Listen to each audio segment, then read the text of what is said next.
Dans un instant, l'émission Bonjour chez vous va commencer, mais avant ça, j'aimerais vous inviter à un événement très spécial qui aura lieu la semaine prochaine, du lundi 28 juin au vendredi 2 juillet. C'est notre conférence spéciale, la Semaine des Miracles. Tous les soirs sur EMCI TV, que ce soit sur YouTube ou sur la chaîne, à 21h heure de Paris, nous aurons des soirées spéciales miracles. Nous allons prier pour la guérison divine, la restauration, la délivrance, pour les couples, les familles, les finances. Nous aurons avec nous des invités spéciaux qui seront ici en présentiel ou en vidéoconférence pour vivre une semaine spéciale, une semaine de miracles. Nous savons que vous êtes nombreux à souffrir et nous croyons que Dieu va intervenir dans vos vies. Alors préparez-vous dans la prière, mais aussi invitez vos amis à suivre cette semaine spéciale. Rendez-vous la semaine prochaine à 21h heure de Paris, du lundi au vendredi sur EMCI TV.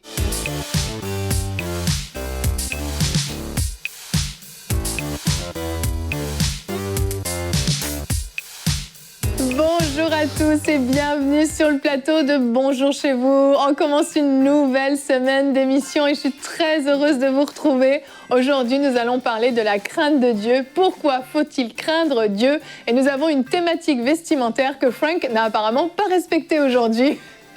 Qu'est-ce qui s'est passé, Frank? Je sais pas, qu'est-ce qui s'est passé avec vous? Est-ce qu'on peut faire un gros plan sur la belle chemise de Jérémy Sourdril, s'il vous plaît? Eh oui, on s'est moqué de ma chemise. Partout où j'ai été dans les bureaux, les studios aujourd'hui. Mais il faut dire qu'après 1300 émissions, frères et sœurs, en 3 ans, eh bien, j'en ai assez de porter les mêmes chemises. Alors, je me suis acheté une chemise pour faire un peu plus jeune, mais ça ne fonctionne pas. Au moins, elle est assortie au papier peint derrière moi. C'est vrai qu'elle est très de course. Elle est très de course, ouais, elle est prête. Moi, j'aime ça. C'est une chemise d'engagement, je dirais. Moi, j'aime ça, en tout cas. Et donc, partout, on s'est moqué de moi dans les studios, dans les bureaux. Beaucoup de mépris, hein. Aurélie a dit qui reçoit un prophète en qualité de pilote de course, et Nadine a dit reçoit une voiture de pilote. Ah bah c'est génial. Mais moi je tiens à dire, est-ce que ce sont des moqueries ou des petits mots affectueux à ton encontre? Je prends toujours ça comme des petits mots affectueux. Ben voilà, donc tout va bien. Je pensais que tu allais dire comme des moqueries. Oui, moi aussi. Moi, je trouve qu'elle te va excellemment bien. Merci Frank. C'est Vive super. le Québec. Eh oui. Bon, aujourd'hui, nous ne craindrons pas la chemise de Jérémy, mais nous allons parler de la crainte de Dieu. Eh oui. Et Frank, tu vas faire une rubrique Pasteur, j'ai une question aujourd'hui. Je suis prêt, Evelyne, à faire ce punk. Il aurait ce fallu pasteur, avoir une question. la chemise de Jérémy pour faire ça, ça aurait été plus dynamique. Vrai. Et j'ai une question d'un téléspectateur outrice qui nous a envoyé une question. Evelyne, que tu vas pouvoir nous dire en ce moment. Un téléspectateur outrice. C'est une téléspectatrice. C'est ça que ça veut dire, en fait. Ah, je pensais que c'était une personne outrée. Oui, moi aussi, j'ai cru au début. Je pensais que c'était son prénom. Les gens m'ont tout suivi, hein. Les gens comprennent tous mes mots non, mais c'est que sûr. j'invente. C'est nous qui le comprenons juste pas. Allez, on a une question aujourd'hui de Marthe du Cameroun. Eh oui. Est-ce que craindre Dieu signifie avoir peur de lui? Et c'est une question que beaucoup se posent parce que dans le français, c'est certain que c'est des mots qui sont très similaires. Et Frank, tu répondras à cette question tout à l'heure. Oui. Et Nadine et Aurélie viendront nous rejoindre. Donc ces messieurs bien habillés laisseront la place à ces mesdames moqueuses selon Jérémy. Je dirais avec un grand sens de l'humour, mais c'est comme mon avis.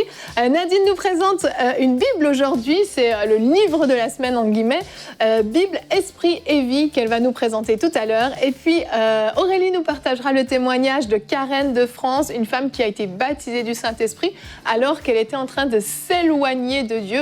Certainement qu'elle s'en est fortement rapprochée après cette expérience. On commence donc tout de suite cette émission, on va parler de l'importance de craindre Dieu. On est bien détendu, on rigole bien, mais c'est un sujet également très sérieux. La crainte de Dieu, c'est ce qui nous garde et on en parle dans la pensée du jour. Pourquoi faut-il craindre Dieu? Alors, il y a 2 côtés à cette question. La première, c'est du côté de Dieu. Il faut craindre Dieu simplement parce que Dieu l'a demandé. Et il y a le côté de l'homme, les bénéfices que vont apporter la crainte de Dieu dans nos vies en tant que ses enfants. Donc, premièrement, Dieu nous a demandé de le craindre. C'est quelque chose qu'on retrouve un peu partout dans la parole, quelque chose d'important. Ça devrait être une fondation. Et j'ai remarqué que les personnes qui ont une crainte de Dieu active dans leur vie sont des personnes qui vont aller jusqu'au bout. Et c'est ce que nous voulons. Nous voulons pouvoir dire comme l'apôtre Paul, eh bien, j'ai achevé la course, j'ai combattu le bon combat et aller jusqu'au bout à cause de la crainte de Dieu. Ça, c'est le premier côté donc, de la crainte de Dieu. Il faut craindre Dieu parce que Dieu nous a demandé de le craindre. Et il y a le côté, donc, comme je dis, de l'homme. Et cette crainte de Dieu dans nos vies va premièrement donc, nous permettre d'aller jusqu'au bout. Deuxièmement, cette crainte de Dieu, le psaume chapitre 25, verset 12 dit « Quel est l'homme qui craint l'Éternel ? L'Éternel lui montre la voie qu'il doit choisir. » Et donc, la crainte de Dieu va nous permettre de pouvoir connaître la volonté de Dieu, pouvoir savoir qu'est-ce que Dieu veut pour nous et savoir discerner quelle est la volonté de Dieu. Et il y a un autre psaume, un autre verset qui va renchérir sur cette pensée, psaume 25, 14. « L'amitié ou encore les secrets de l'Éternel sont pour ceux qui le craignent et son alliance leur donne instruction. » Si vous craignez Dieu, ça va apporter quelque chose de très fort dans votre vie, l'amitié de Dieu. Vous allez devenir cet ami de Dieu parce que vous le craignez et cette amitié va apporter un énorme bénéfice dans votre vie spirituelle, dans votre vie de prière et dans bien des aspects. Il est donc important de craindre Dieu dans notre vie. Premièrement, on l'a dit parce que Dieu le demande. Deuxièmement, parce que ça va apporter des bénéfices tels que discerner sa volonté, devenir un ami de Dieu. Et il y aura encore beaucoup de bénéfices dont on pourrait parler, mais le temps, je suis arrivé au bout. Absolument, absolument. T'es allé au bout. Ben, merci beaucoup. Je suis allé au bout, Yveline, malgré... tu sais quoi. Malgré je sais quoi. Ben, j'ai envie de dire, en tout cas, t'as passé la ligne d'arrivée, quoi. T'as achevé ta course. Bon, si vous n'avez pas compris cette blague, c'est pas grave. Nous, on s'est compris. J'aimerais qu'on regarde notre verset du jour qui répond à cette question également. Jérémie 32 au verset 40. Un beau verset bien coloré. Vraiment. Vraiment. Je traiterai avec eux une alliance. Je ne me détournerai plus d'eux. C'est Dieu qui parle. Je leur ferai du bien et je mettrai ma crainte dans leur cœur afin qu'ils ne s'éloignent pas de moi. Voilà pourquoi Dieu a mis lui-même, il a placé la crainte dans nos cœurs pour qu'on ne s'éloigne pas de lui. En fait, la crainte de Dieu va nous garder sur la voie, va nous permettre de ne pas nous éloigner à droite ou à gauche. Et c'est Dieu qui l'a voulu ainsi, cette crainte. Et on en parlera tout à l'heure. Il ne s'agit pas de peur, Frank va en parler tout à l'heure. C'est une crainte, c'est un profond respect pour sa parole, un profond respect pour ses commandements, un profond respect pour ce que Jésus-Christ même nous a acquis à la croix, dans le sens qu'on ne plaisante pas, on prend les choses au sérieux. La vie chrétienne est quelque chose de sérieux, est quelque chose qu'on ne prend pas à la légère. Pourquoi la Bible dit que le chemin est étroit et resserré, celui qui mène au salut?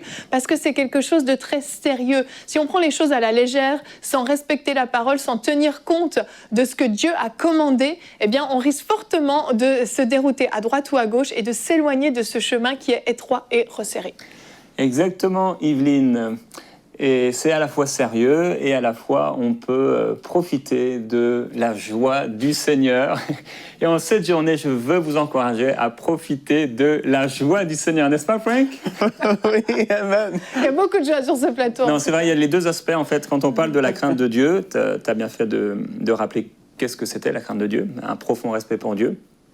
Il ne faut pas tomber dans un extrême où on devient extrêmement religieux du côté négatif. Donc, on vit en ayant la peur, on a peur de pécher à tout moment, on a une constante conscience de nos péchés, on demande au Seigneur pardon pour les péchés qu'on a faits, ceux qu'on ne sait pas avoir faits, etc. Et en fait, ça nous amène dans une atmosphère de peur qui n'a rien à voir avec la crainte de Dieu.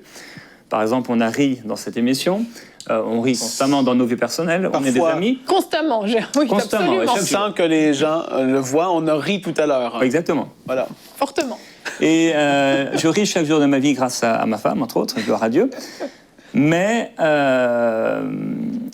c'est pas parce qu'on rit et qu'on est heureux, qu'on est joyeux, etc., qu'on n'a pas la crainte de Dieu. On peut donc avoir la crainte de Dieu, et j'ai une profonde, et nous l'avons, une crainte de Dieu à AMC qui est très réelle, qui est très vraie, qui est très profonde. On craint Dieu de manière voilà, quotidienne.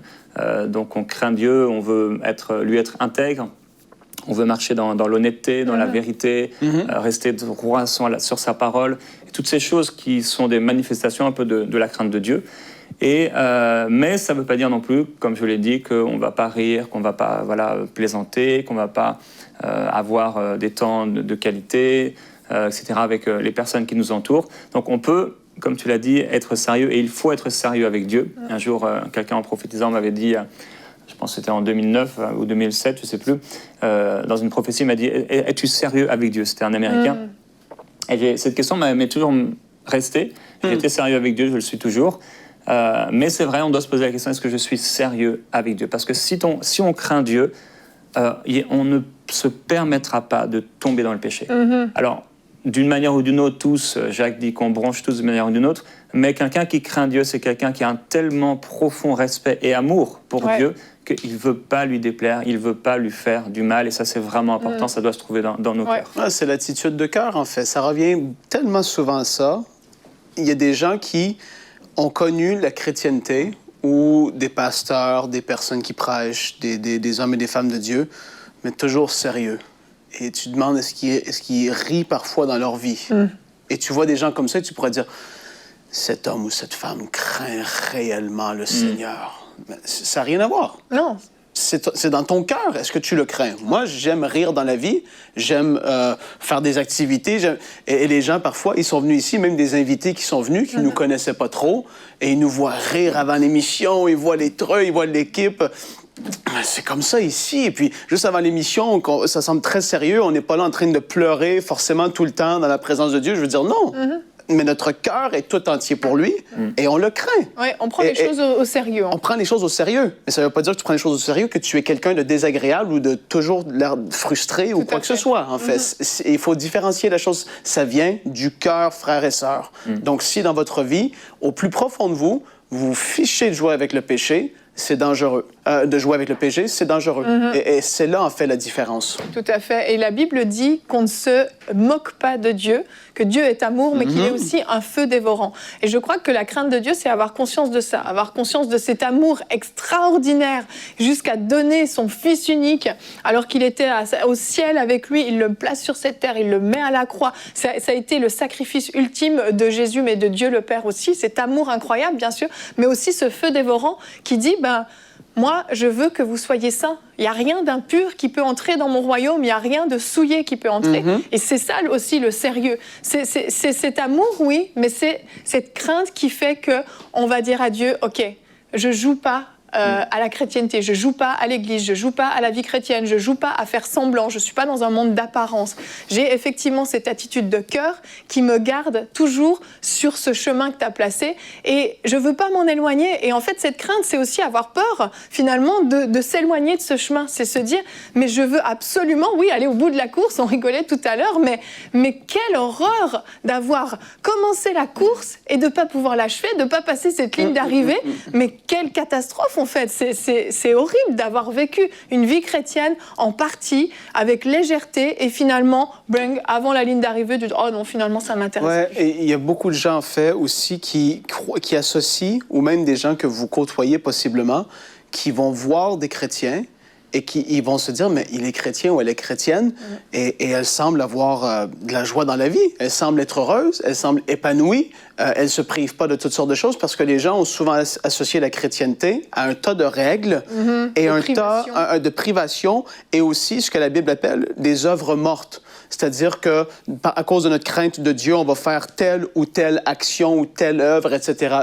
Les gens veulent souvent démontrer par des actions la crainte qu'ils ont pour Dieu. Ça peut se faire aussi, oui, mais c'est pas seulement là-dedans. Ça revient toujours au plus profond de toi, en fait. Et je crois que ça peut aussi et moi j'ai vu des gens qui voient des chrétiens qui agissent, je peux le dire entre guillemets, normalement, sont pas bizarres. Il y a des chrétiens qui font peur parfois, mais ça fait, wow, hein, on peut être chrétien et pas être, tu vois un peu ce que je veux dire, d'une façon toujours en train d'essayer de gagner son ciel, etc. Et tout ça, être dans les œuvres mortes. Et donc c'est super important de le comprendre. Tout à fait. Et Dieu dit dans l'Ancien Testament que ce peuple m'honore des lèvres, mais son cœur est éloigné de moi. Et la crainte qu'ils ont n'est qu'un commandement, un précepte humain. Et des fois, dans nos églises, on va bien s'habiller, on suit le protocole. Selon les églises, des fois, il y a beaucoup de protocoles. Il faut faire ceci, il faut faire cela, pendant la louange, on se lève, etc. Il y a beaucoup de choses qu'on respecte, alors qu'à l'intérieur, en fait, on respecte peut-être rien. Exact. Du tout. de Dieu et de son cœur. Et donc il est vraiment important, peut-être pour terminer, que notre cœur soit tout entier à lui et qu'on veut lui plaire, on le craint comme un enfant peut craindre son père, pas parce qu'il a peur de lui, mais parce qu'il l'aime et parce qu'il vient de lui et il veut lui être agréable, et que ce soit vraiment dans nos cœurs jusqu'à la fin, parce que c'est vrai que cette crainte de Dieu, on peut avoir tout un tas de dons, tout un tas de qualités, etc. Mais la crainte de Dieu, c'est ce qui va nous permettre vraiment d'aller au bout, alors qu'on ait une crainte active de Dieu. C'est notre exhortation pour vous aujourd'hui. Amen, amen, vraiment. Et puis, Frank, on va passer à cette fameuse question d'une téléspectatrice. Oui. Marthe du Cameroun qui a demandé « Est-ce que craindre Dieu signifie avoir peur de lui ?» On a un peu répondu, mais je pense que tu vas pouvoir développer. Oui, j'allais dire, on a répondu déjà, mais c'est bon, Marthe, merci pour cette question. Et je vais commencer avec la lecture du Proverbe, chapitre 14, et le verset 2, qui dit « Celui qui marche dans la droiture craint l'Éternel, mais celui qui prend des voies tortueuses le méprise. » En fait, quand on lit la parole et qu'on voit le mot « celui qui marche dans la droiture craint l'Éternel », ce mot en hébreu, ça représente craintif, dans la crainte, respectueux, avoir peur. Là, première des choses, je veux nous situer quand même sous la Nouvelle Alliance. Il y a des choses qui sont, on peut les voir différemment maintenant qu'on est sauvé, qu'on a été pardonné de nos péchés, etc. On peut voir les choses un peu différemment. Mais la crainte de Dieu, on l'a expliqué, c'est ce profond respect, mais à la fois aussi une crainte qui est là constamment du fait que, et même Jésus l'a dit, n'ayez pas peur de ceux qui peuvent détruire le corps ou les choses naturelles physiques. Craignez celui qui a la puissance de détruire votre âme, et c'est-à-dire l'esprit et l'âme pour l'éternité. On peut être séparé d'avec Dieu. Dieu est le juste juge, c'est lui qui va juger toute personne qui aura marché sur cette terre. On a besoin de craindre Dieu parce que Dieu, là on en parle comme ça. Mais tôt ou tard, il va y avoir ce moment où de nos yeux, on le verra physiquement. Et là, Dieu va juger les nations. Et là, je vous garantis que les hommes et les femmes sur cette terre qui n'ont pas connu Dieu ont raison d'avoir peur de lui. Oui. Parce que là, il va y avoir le jugement qui va tomber. Et ça va être le lac de feu et de soufre, la mort et la séparation éternelle d'avec Dieu. Et donc, ceux qui ne connaissent pas Dieu ont raison et devraient avoir peur de lui parce que tôt ou tard, ils vont faire face à Dieu.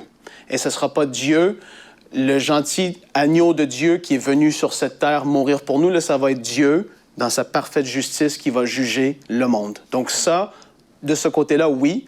Les chrétiens, tant qu'à moi, devraient continuellement et constamment avoir même cette pensée-là en eux. Parce que oui, l'apôtre Paul et tous les autres apôtres qui étaient là de l'Église primitive avaient une crainte de Dieu, avaient la pensée qu'un jour Jésus va revenir. Ils croyaient que c'était très, très bientôt dans leur temps. Ils marchaient et ça l'apportait dans leur vie une certaine droiture, une certaine, comment je peux le dire, vraiment une crainte de ne pas jouer avec le péché, de ne pas mépriser. En fait, quand on devient trop familier avec Dieu, c'est là qu'on peut mépriser, on tombe dans la familiarité, on se dit, ouais, mais Dieu dit, ça fait 20 ans que je suis à l'église, je sais qu'il ne faut pas jouer avec le péché, mais finalement, tu vois, c'est comme ça. Et lui qui craint Dieu, le Proverbe le dit, va tomber dans des voies qui sont tortueuses. Donc, est-ce qu'on devrait avoir peur de Dieu? On ne doit pas avoir peur de lui, tout comme un enfant n'a pas peur de son père ou de sa mère. Ce ne serait pas normal. Ouais. Mais l'enfant, quand il voit son père ou sa mère, devrait avoir un profond respect pour ce qu'il dit, ce qu'il demande, et ça va apporter l'enfant à marcher dans la voie de l'obéissance. Et c'est pareil pour les enfants de Dieu.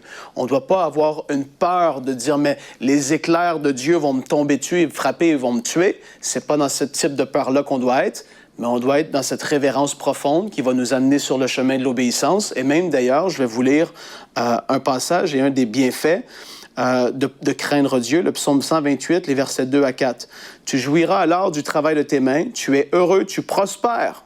Ta femme est comme une vigne féconde dans l'intérieur de ta maison. Tes fils sont comme des plants d'olivier autour de la table. C'est ainsi qu'est béni l'homme qui craint l'Éternel. » La crainte de Dieu apporte la bénédiction. Parce que quand on craint Dieu, on est dans l'obéissance, on est respectueux, on marche de tout notre cœur avec lui et on va voir sa bénédiction qui va descendre sur nous. Et le passage de Deutéronome 5, le verset 29, « Oh, s'ils avaient toujours ce même cœur pour me craindre et pour observer tous mes commandements, afin qu'ils fussent heureux à jamais, eux et leurs enfants. Le fait de craindre Dieu, d'observer ses commandements, va apporter la joie dans nos vies et ça va même se déborder de génération en génération. Amen. Donc, j'espère que j'ai pu faire la part des choses, Marthe, dans cette réponse. On ne craint pas Dieu d'avoir peur, comme j'ai dit, comme un enfant, mais on l'aime tellement qu'on veut lui obéir et on le prend tellement au sérieux parce qu'on sait que le péché apporte la mort, apporte l'esclavage, apporte toutes sortes de choses terribles dans nos vies. Et Dieu, tout ce qu'il nous demande de faire, c'est toujours dans l'optique de protéger ses enfants. Il faut comprendre et le réaliser. Amen. Merci, Frank. Et avant qu'on accueille Nadine et Aurélie, j'aimerais juste prendre quelques secondes. J'aimerais que vous puissiez prier avec moi pour demander à ce que la crainte de Dieu augmente dans vos cœurs. Et Père, je te prie maintenant, au nom de Jésus, je te prie pour mes frères et mes sœurs qui écoutent cette émission maintenant même, que ta crainte les remplisse, une sainte crainte pour ta parole, oui, Seigneur. Une crainte pour ton autorité, une crainte pour qui tu es, une crainte pour tes commandements, Seigneur, remplisse leur cœur maintenant, qu'elles grandissent, Seigneur, et qu'elles puissent les garder sur le chemin que tu as tracé pour eux, Seigneur. Merci, mon Dieu, parce que tu n'as pas mis un esprit de peur, mais tu as déposé ta crainte dans nos cœurs pour qu'on ne s'éloigne pas de toi, qu'on ne s'éloigne pas de ta parole. Et je te prie de garder mon frère, ma sœur, de les garder toujours ancrés à toi, ancrés à ton amour, ancrés à ta parole, jusqu'au bout, Seigneur, jusqu'au bout, qu'aucun ne se perde au nom puissant de Jésus. Amen. Amen. Amen. Merci Jérémy, merci Frank d'avoir commencé cette émission avec moi. Vous allez céder la place à Nadine et Aurélie. Et Nadine va nous présenter notre livre de la semaine dans la rubrique Culture et Médias.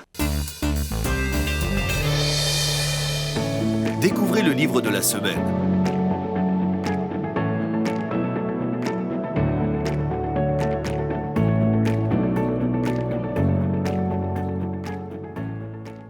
Nadine et Aurélie nous ont rejoints. Bonjour Émile. Hello Émile. Enfin, m'ont rejoint parce qu'en fait, je suis toute seule. On a eu une émission à la fois très sérieuse et très drôle en première partie. On a réussi à allier les deux. C'est un talent qu'on a dans Bonjour chez vous. Ouais, Frank et Jérémy ensemble, ça donne souvent ça. Ça démarre. Et on continue avec toi, Nadine. Tu nous présentes une belle Bible aujourd'hui. Oui, dans le livre de la semaine, je vais présenter une Bible. Je crois que ça vaut la peine de présenter cette Bible. C'est la première Bible pentecôtiste dans le monde. Ce qui a été dit de cette Bible. Bible C'est une Bible d'études. Voilà, Bible d'études. Voilà. La Sainte Bible Esprit et Vie qui est distribuée par les éditions Inspiration.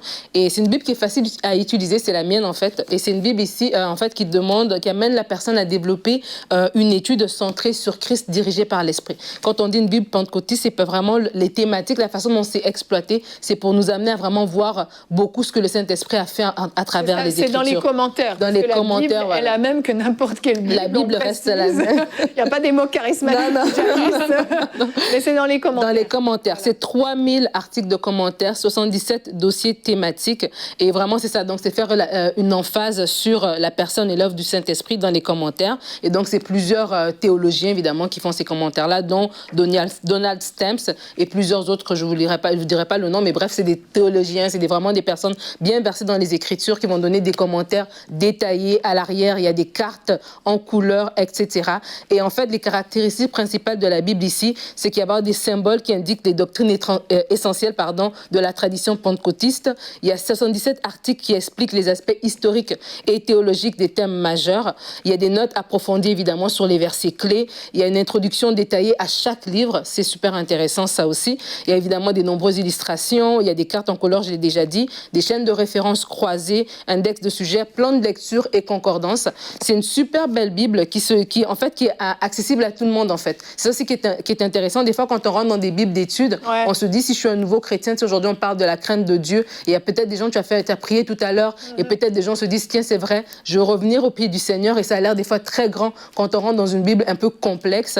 Mais cette Bible ici, la façon dont c'est écrit, les commentaires et les introductions et tout, permettent vraiment de rendre accessible à tout le monde. Donc, si vous voulez vous la procurer ou vous voulez avoir plus d'informations, vous pouvez aller regarder cette Bible Esprit et Vie sur la boutique inspiration.com. Excellent, merci beaucoup Nadine, belle découverte. On enchaîne avec notre témoignage de la semaine.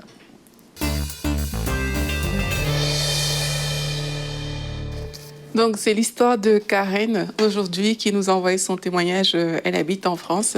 Elle nous raconte qu'elle s'est faite baptiser en 2011, alors qu'elle était encore au lycée, mais elle n'avait jamais expérimenté le parler en langue. Et elle dit que sa relation avec Dieu était quasiment inexistante, due à une certaine incompréhension qu'elle avait des passages bibliques. Donc, c'était une chrétienne...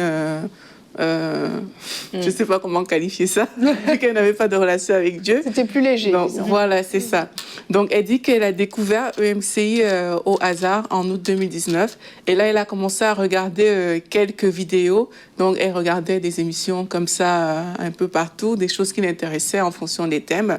Et un jour, en fait, elle a ressenti vraiment le besoin d'aller dans une nouvelle dimension avec Dieu. Et elle savait que ça allait se manifester par le parler en langue. Donc, elle a vraiment senti cette chose-là monter dans son cœur.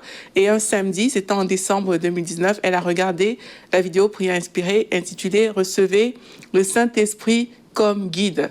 Et ce jour-là, elle a été baptisée du Saint-Esprit. Elle dit qu'elle était juste couchée et elle a ressenti comme la présence de Dieu qui l'envahissait. Et c'est alors qu'elle a commencé à parler des mots qui venaient du plus profond de son être. J'imagine la sensation parce que ça fait du bien.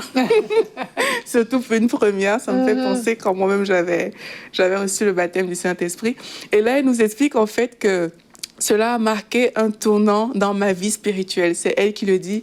Elle dit en me permettant non seulement de me réconcilier totalement avec mon Père céleste, en comprenant et acceptant des choses qui me paraissaient incompréhensibles, mais surtout à chercher à davantage le connaître. Depuis lors, des changements se sont opérés dans différents domaines de ma vie.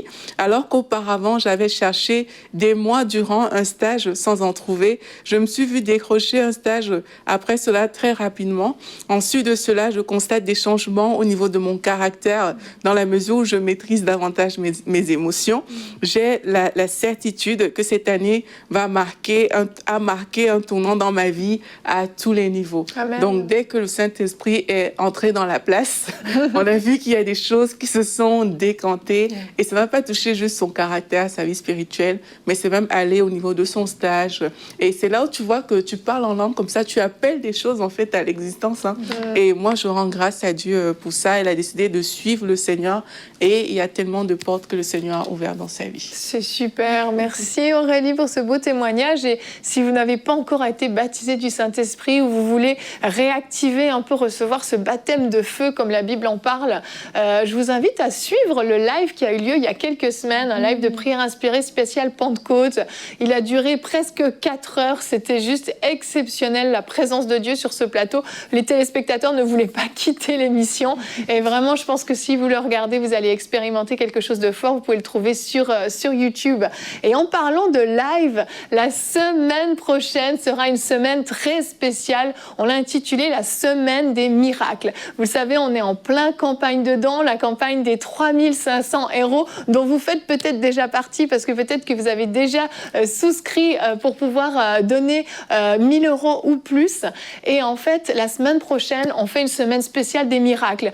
Des miracles au niveau de la guérison, de la délivrance. On va booster votre foi pour la famille, pour le couple, pour les finances. Ça va être une semaine tous les soirs, pendant une semaine, du lundi au vendredi. Nous allons avoir des émissions en live avec différents invités qui seront présents. Ça va être une semaine vraiment exceptionnelle. J'en suis convaincue. C'est la première fois dans l'histoire de MCI qu'on va faire une semaine complète de live. C'est inédit et c'est quelque chose qui a vraiment reçu mon mari, le visionnaire Michael Lebeau, de faire une semaine des miracles. Miracle pour vous, miracle pour nous au niveau de cette campagne de dons. C'est comme un acte de foi qu'on pose et on s'attend vraiment à voir la main de Dieu. Je vous invite déjà à prier pour cette semaine, pour que l'Esprit de Dieu se répande avec puissance, qu'il y ait des signes et des prodiges qui s'accomplissent.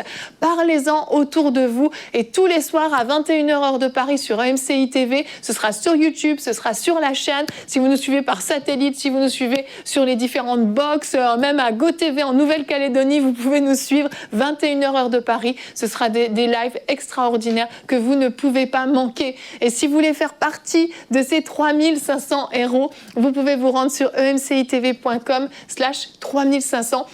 Et vous pouvez participer à cette campagne de dons qui va changer les choses, qui va nous permettre de terminer la construction de ce bâtiment du centre MCI pour la gloire de Dieu. Et on va se retrouver demain, on continue notre semaine. Demain, nous allons parler de comment reconnaître et vaincre l'abus spirituel.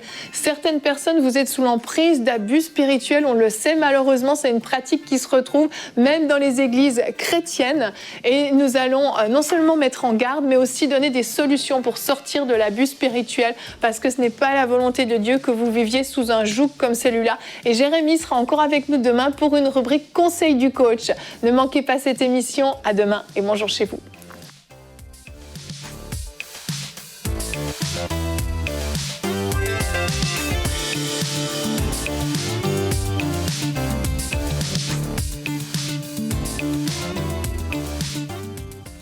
Dès maintenant, donnons pour achever la construction et équiper le centre EMCI.